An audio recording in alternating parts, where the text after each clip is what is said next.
माँ लक्ष्मी और विष्णु जी की जय हो। आप सभी को राधे राधे।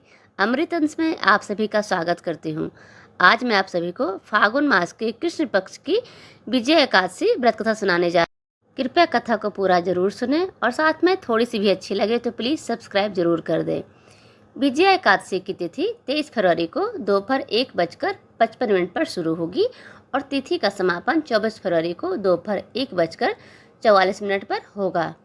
उदया तिथि में एकादशी तिथि 24 तारीख को होने के कारण विजया एकादशी का व्रत 24 तारीख को ही रखा जाएगा। विजया एकादशी व्रत का पारण समय 25 तारीख में सुबह 6:52 से 9:08 तक है। वहीं आप चाहें तो दोपहर में 12:45 तक भी पारण कर सकते हैं, क्योंकि इस समय तक द्वादशी तिथि रहेगी। आइए कथा शुरू करते हैं। धर्मराज युधिष्ठिर बोले, हे जनार्दन, फाल्गुन मास के कृष्ण पक्ष की एकादशी का क्या नाम है तथा उसकी विधि क्या है? कृपा करके आप मुझे बताइए।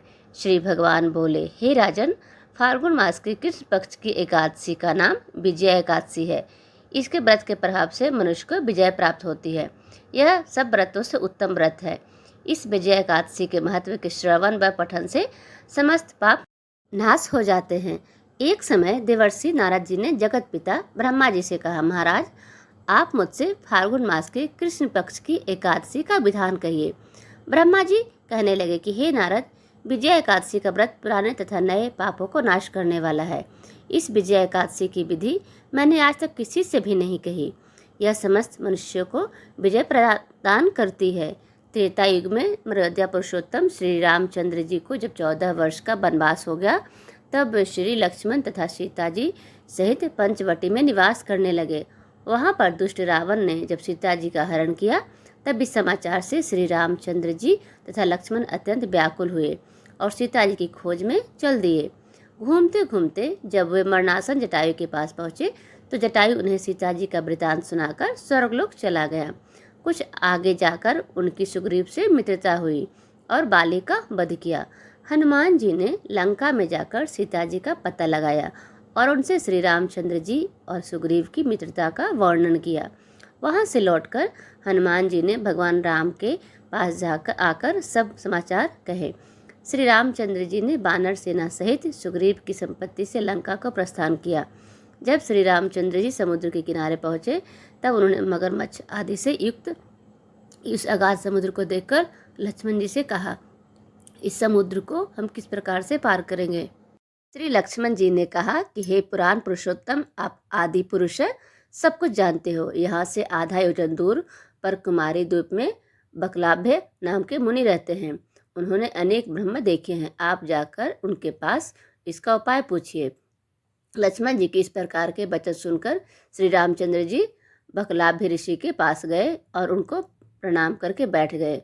मुनि ने भी उनको मनुष्य रूप धारण किए हुए पुराण पुरुषोत्तम समझकर उनसे पूछा कि हे राम, आपका आना कैसे हुआ?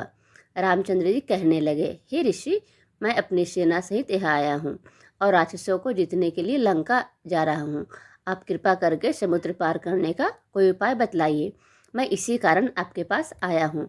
बकलाभ्य ऋषि बोले, हे राम, फाल्गुन मास के कृष्ण पक्ष की एकादशी का उत्तम व्रत करने से निश्चय ही आपकी विजय होगी और साथ ही आप समुद्र भी अवश्य पार कर लेंगे।